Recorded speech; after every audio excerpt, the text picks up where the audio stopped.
Bienvenidos a esta exploración. Hoy vamos a mirar de cerca el mundo del coaching, usando una imagen muy potente de Leonardo Golk, la del coach como un soplador de brasas. ¿Qué es exactamente eso de avivar un fuego interior que a veces, bueno, ni sabíamos que teníamos? Es una metáfora central, sí. Y vamos a analizar ideas del libro Coaching, El arte de soplar brasas, de Wolk. Y también, algunas reflexiones de Rafael Echeverría, que resuenan mucho con esto. El objetivo es entender qué propone esta visión del coaching, ¿no?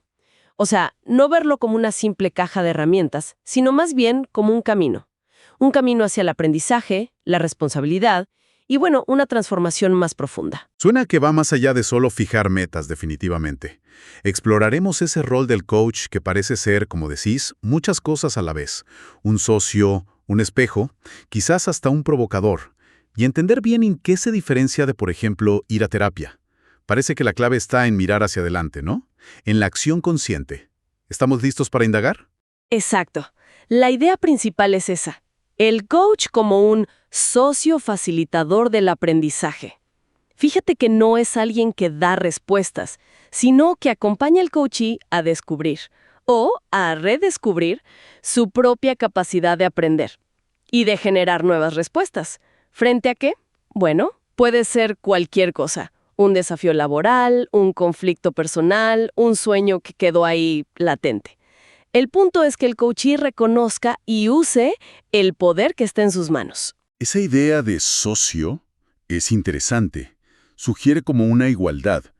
Pero bueno, inevitablemente la gente se pregunta, ¿esto no es un poco como la terapia? ¿Dónde está la línea? Es una pregunta clave, sí. Y igual que es muy claro en esto, aunque el coaching pueda generar bienestar o cierto alivio, no es psicoterapia. La diferencia fundamental está en el foco. El coaching trabaja en la dimensión consciente, en la conducta que podemos observar, sí, y se orienta a resultados, a abrir posibilidades de acción hacia el futuro. No busca diagnosticar patologías ni bucear sistemáticamente en el inconsciente o en las raíces históricas profundas de los conflictos como lo haría, por ejemplo, el psicoanálisis. O sea, para entenderlo bien, si alguien tiene, qué sé yo, un problema recurrente con la autoridad, la terapia quizás exploraría la historia familiar, los patrones inconscientes. ¿El coaching qué haría en ese caso? El coaching se centraría más en el presente y el futuro. ¿Qué pasa hoy en esas interacciones? ¿Qué resultados está obteniendo esa persona? ¿Qué quiere lograr en su lugar? Y sobre todo, ¿qué acciones conscientes y diferentes puede empezar a tomar ahora para construir esa nueva relación con la autoridad? Se enfoca en lo observable, en la acción y en la capacidad de elegir respuestas diferentes desde la conciencia. Entendido, queda más claro. Entonces, si el foco está en aprender a generar nuevas respuestas, Wolk habla de dos pilares para eso: aprendizaje y responsabilidad. ¿Cómo funciona eso del aprendizaje? Mencionaste unas zonas. Sí, es un modelo bastante útil, la verdad. Imagínate como tres áreas, tres círculos concéntricos, si querés. La primera es la zona de confort, lo que ya sabemos hacer, nuestro piloto automático. Es cómoda, claro, pero ahí no aprendemos nada nuevo. Luego está la zona de expansión. Ahí es donde ocurre la magia del aprendizaje. Es cuando nos atrevemos a salir de lo conocido, a enfrentar lo nuevo, lo desafiante. Al hacerlo, no solo aprendemos, sino que nuestra propia zona de confort se va ampliando. Entiendo. ¿Y la tercera zona? Suena a que hay un riesgo ahí. Lo hay, sí. Es la zona de temor o pánico. Si el desafío es demasiado grande o si el miedo nos supera, nos bloqueamos. En lugar de expandirnos, nos paralizamos. El arte del coaching, digamos, está en invitar a salir del confort hacia la expansión, pero gestionando ese miedo para no caer en el pánico. Y para eso, algo es fundamental. La humildad, ¿verdad? Eso de reconocer que no sabemos. Suena simple, pero qué difícil es a veces. Wolk dice que sin ese no sé, no hay aprendizaje posible. Es así. Totalmente. Es la puerta de entrada. Sin humildad, sin reconocer que hay algo que no sé o que no puedo solo, no me abro a aprender. Y eso nos lleva directo al segundo pilar, la responsabilidad. Juega un poco con la palabra. A veces la escribe responsabilidad para destacar que es la habilidad para responder ante lo que nos pasa. Ah, qué bueno el juego de palabras. Y aquí contrasta dos maneras de explicarnos las cosas cuando algo nos sale bien, ¿no? Exacto. Por un lado, están las que él llama explicaciones tranquilizadoras. Son las que nos quitan peso, ¿viste? La culpa es del otro, yo soy así, no puedo cambiar, es que el sistema no funciona. Nos declaran inocentes, nos ponen en un papel de víctima, pero claro, nos dejan sin poder, esperando que algo externo cambie para que nuestra situación mejore. Como que nos da tan de manos, tal cual. ¿Y la alternativa cuál sería? Las explicaciones generativas. Aquí es donde cambiamos el chip. Asumimos un rol de protagonista. Reconocemos que, aunque quizás no seamos culpables de la circunstancia, no sé, cayó un rayo y se cortó la luz, sí podemos elegir cómo responder y qué hacer a partir de ahí. Al vernos como parte de la situación, y no solo como víctimas de ella, recuperamos el poder de influir en el resultado. Pero, a ver, ¿no hay un riesgo ahí de caer en culparse por todo? Incluso por cosas que objetivamente no controlamos, como que llueva, por ejemplo. Es una muy buena pregunta, y Wolk lo aclara. No se trata de culpa, sino de habilidad de respuesta. No es «soy culpable de que llueva». Obviamente no. La pregunta es ¿qué puedo hacer yo ahora que está lloviendo? Es reconocer donde sí tenemos capacidad de acción, donde sí podemos intervenir. Como en esa historia tan linda del joven que devolvía estrellas de mar a la playa. Sí, la conozco. Aunque no pueda salvarlas a todas, elige actuar sobre la que tiene en la mano. Para esa, yo hice la diferencia, dice. Se trata de eso, de elegir quién queremos ser ante las circunstancias que nos tocan. Eso conecta mucho con Viktor Frankl, ¿no? La última de las libertades humanas. Elegir la actitud frente a lo que no podemos cambiar. Entonces el coaching busca mover a la persona hacia esas explicaciones más generativas. ¿Cómo se logra eso? Porque parece un cambio profundo, no es fácil. Lo es un cambio importante.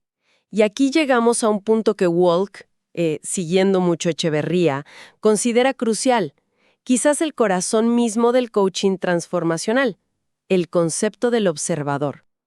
La idea base, que es muy potente, es, no vemos el mundo como es, sino como somos. O sea que nuestra realidad no es la realidad objetiva, sino nuestra interpretación, que está filtrada por nuestras creencias, nuestras experiencias, nuestros modelos mentales. Ah, como la historia de los 3 albañiles, ¿puede ser? Exacto. Esa historia es perfecta. Cóntala brevemente, por favor. Dale.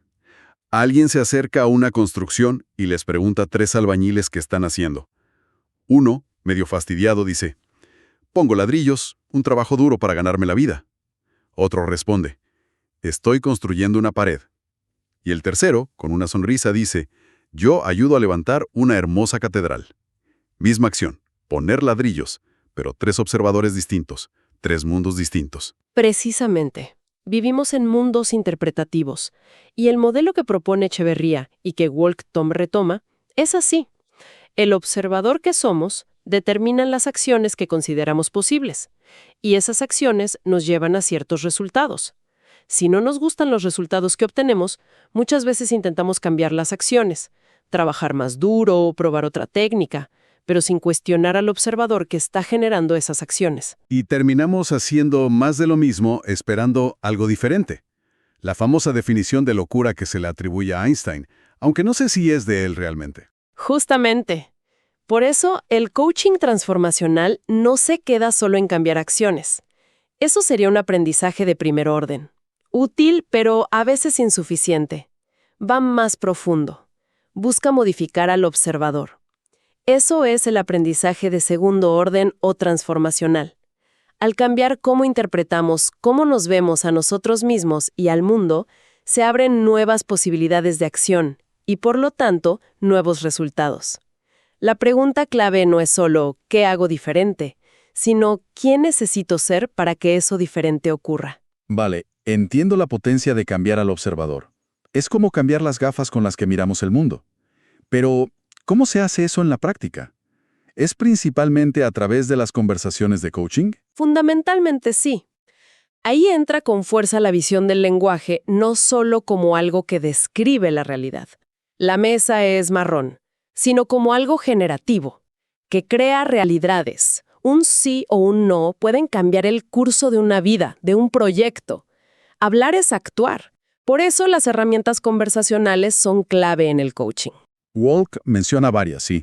Recuerdo una muy básica pero fundamental, la distinción entre hechos y juicios. Crucial. Aprender a separar los hechos, que son observaciones verificables, datos concretos, digamos, de los juicios u opiniones, que son interpretaciones subjetivas, valoraciones que hacemos y que dicen más de nosotros, del que juzga, que de lo juzgado. ¿Cuántos conflictos nacen de tratar nuestras opiniones como si fueran hechos irrefutables? El coaching ayuda a aprender a fundamentar nuestros juicios y a usarlos de manera responsable. Tiene sentido. Y luego está esa herramienta con un nombre un poco curioso, la columna izquierda. ¿Qué es exactamente eso? Imagínate una conversación difícil. Sí, la columna derecha sería lo que decimos en voz alta, lo que queda registrado si grabaras la conversación. La columna izquierda es todo lo que pensamos y sentimos, pero no decimos. Los miedos, las suposiciones sobre el otro, los resentimientos guardados, los juicios ocultos. Walk usa una metáfora muy potente. A ver. Dice que esa columna izquierda, si no la procesamos, si se queda ahí adentro sin elaborar, puede ser como basura o incluso bosta que contamina la relación y la comunicación. Suena bastante tóxico, sí. Pero, ¿cómo se procesa? ¿Implica que hay que decir absolutamente todo lo que uno piensa? Eso podría ser un desastre. No, claro que no. No se trata de vomitar todo sin filtro, como decís. La idea es usar esa columna izquierda como información valiosa para nosotros mismos. ¿Qué juicios ocultos estoy teniendo? ¿Qué miedos me están frenando? ¿Qué necesito realmente decir o pedir? Al tomar conciencia de eso, podemos elegir cómo y qué comunicar de una manera más constructiva, más asertiva. Walk dice que, bien procesada, esa bosta puede convertirse en compost, en fertilizante para conversaciones más honestas y productivas. Qué buena metáfora, transformar lo oculto y potencialmente tóxico en algo útil. Me gusta. También habla de la escalera de inferencias. Eso es para no sacar conclusiones apresuradas, para no saltar. Exacto. Muestra visualmente cómo, a partir de datos observables, que serían el primer peldaño de la escalera, empezamos a subir rápidamente. Seleccionamos ciertos datos, ignorando otros, añadimos interpretaciones basadas en nuestros modelos mentales y experiencias previas, sacamos conclusiones y finalmente actuamos basados en esas conclusiones. Muchas veces llegamos al último peldaño sin haber checado nuestros supuestos en los peldaños inferiores. El ejemplo clásico es el del joven corriendo con un maletín y alguien persiguiéndolo. Claro. Todos pensamos automáticamente que es un ladrón huyendo, y resulta que era un cadeto apurado y su jefe que le llevaba algo que olvidó. Cometemos esos saltos inferenciales constantemente. Es algo muy humano. La herramienta de la escalera nos ayuda a tomar conciencia de nuestros propios procesos de inferencia y a aprender a bajarnos de la escalera para verificar los datos y los supuestos. Y también nos da pistas para ayudar a otros a hacer lo mismo en una conversación, equilibrando la exposición, es decir, mostrar nuestro propio razonamiento, cómo llegamos a nuestra conclusión, con la indagación, preguntar genuinamente por el razonamiento del otro, cómo llegó él o ella a la suya. Entiendo. Exponer e indagar como dos caras de la misma moneda para una buena comunicación. Y para que las cosas realmente sucedan, para coordinarnos con otros, están los famosos compromisos conversacionales. Pedidos, ofertas, promesas, ¿no? Sí, son actos lingüísticos clave para la acción conjunta. Aprender a hacer pedidos claros y específicos, a hacer ofertas responsables que podemos cumplir y a establecer promesas confiables es fundamental. Y también, claro, aprender a gestionar cuando esos compromisos se rompen, a través de reclamos efectivos que no son quejas, sino pedidos de reparación y de disculpas que realmente restauren la confianza. Todo eso es esencial para construir relaciones sólidas y lograr resultados juntos. Parece un conjunto muy potente de herramientas para mejorar nuestras conversaciones y nuestra capacidad de acción. Pero Walk insiste mucho en que no todo es lenguaje, ¿verdad? Habla bastante del cuerpo y de las emociones. Absolutamente. Él ve al ser humano como una unidad coherente e inseparable. Lenguaje, cuerpo y emoción están íntimamente interconectados. Lo que pasa en un dominio afecta inevitablemente a los otros dos. Dice frases como el cuerpo tiene memoria o el cuerpo es predisposición para la acción. Nuestra postura, nuestra respiración, las tensiones musculares, todo eso no solo comunica algo hacia afuera, sino que también condiciona nuestras posibilidades internas de sentir y actuar. ¿Y las emociones? Leí que las llama preposiciones para la acción, o quizás era predisposiciones. ¿Qué significa eso exactamente? Es una idea muy potente, creo que viene de Maturana y la biología del conocer. Las emociones no son buenas ni malas en sí mismas. Son como disposiciones corporales que nos preparan para ciertos tipos de acción. Por ejemplo, el miedo nos prepara para huir o protegernos, la rabia para poner límites o defendernos, la ternura para cuidar o acercarnos. Colorean nuestra percepción del mundo y nos mueven, nos impulsan a actuar de ciertas maneras. Entonces, el objetivo del coaching no sería controlar las emociones o eliminarlas, como a veces se piensa, sino más bien entenderlas, gestionarlas. Exacto. El coaching busca ayudar a desarrollar lo que llamamos inteligencia emocional. Primero, a reconocer qué estamos sintiendo. Segundo, a aceptar esa emoción sin juzgarla como mala o inapropiada. Tercero, a indagar qué interpretación o juicio la está gatillando. Y cuarto, a elegir qué hacer con esa emoción en lugar de ser simplemente arrastrados o secuestrados por ella. Se trata de aprender a navegar nuestro mundo emocional de una manera más consciente y hábil. Todo esto suena complejo, pero a la vez muy integrado. Walk usa un caso práctico en el libro, el de Guillermo, un gerente, para mostrar cómo se aplica todo esto en un proceso real de coaching, ¿cierto? En las sesiones se explora el observador particular de Guillermo, se trabaja en sus conversaciones difíciles, usando la columna izquierda con su jefe, por ejemplo, se presta atención a su corporalidad, sus tensiones, su postura, se le ayuda a gestionar su frustración, todo dentro de un proceso estructurado que Walk detalla en 7 pasos que busca generar un cambio real y sostenible en sus acciones y, por lo tanto, en sus resultados laborales y personales. Pero, más allá de las técnicas y los pasos del proceso, me quedó resonando que parece haber una base ética muy importante en esta forma de entender y practicar el coaching.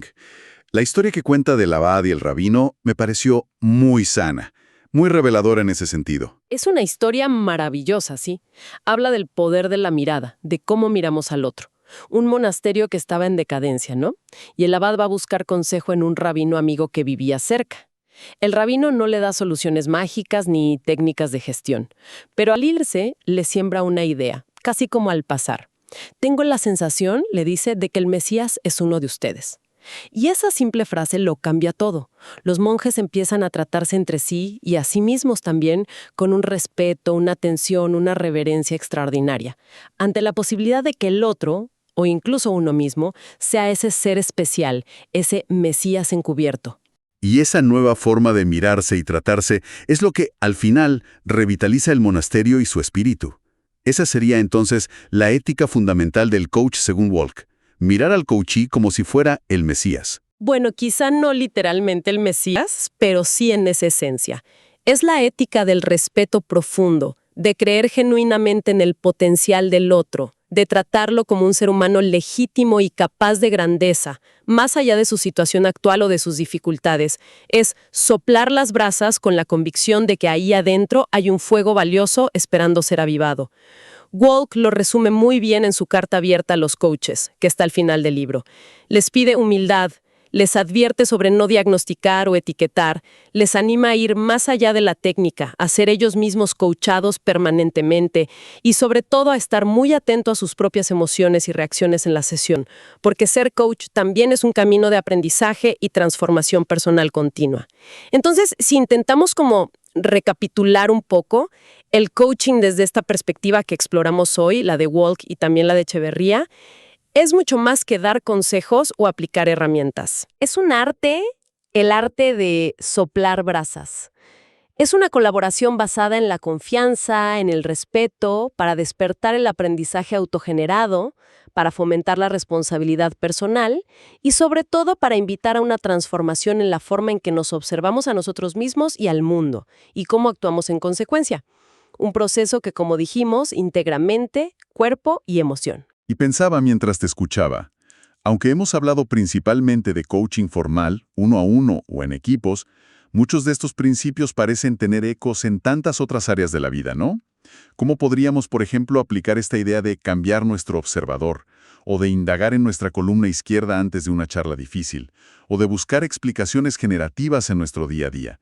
Quizás en cómo lideramos un equipo, o en una conversación con nuestra pareja, o con nuestros hijos, o incluso en cómo nos hablamos a nosotros mismos cuando algo no sale como esperábamos.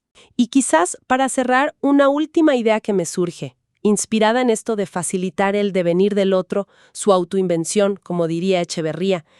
Si el coach es un soplador de brasas, ¿cómo se asegura de que está avivando el fuego propio del coachee, su camino único y singular, y no está, sin querer, imponiendo su propio mapa, su propio aliento, sus propias ideas de cómo debería ser ese fuego? ¿Cómo se acompaña de verdad del florecimiento particular de otra persona, respetando profundamente su autonomía, su ritmo y hasta su misterio?